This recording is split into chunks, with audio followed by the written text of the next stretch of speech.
Okay, so I'm buying another one of these because this lever right here stopped working fully. The little coffee water would drip down through here and hit the bottom and make a mess. And then, so that was our first issue with this pot. The second issue was that the carafe, the liner around the carafe started leaking, as you can tell. And it started leaking in such a way that it made a huge mess where we pulled our coffee pot out. So that's problem number 2. Problem number 3 is that this coffee pot is less than 2 years old. We bought it in July. It's now June, 2 years, well, actually no, 18. Okay, 3 years. It's less than 3 years old.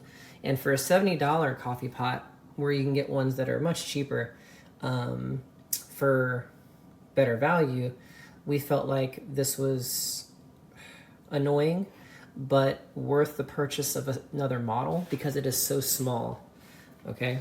And this feature where you put the water back in, you can lift it out and put it in.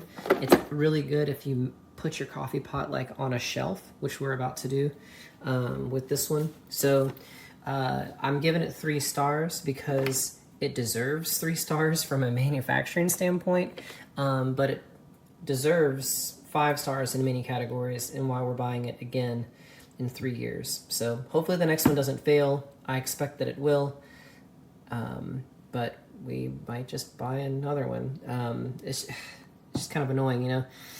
So hope that helps.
Okay, I let it sit for a minute, and as you can see, all I did was put water in this thing, and now it's leaking.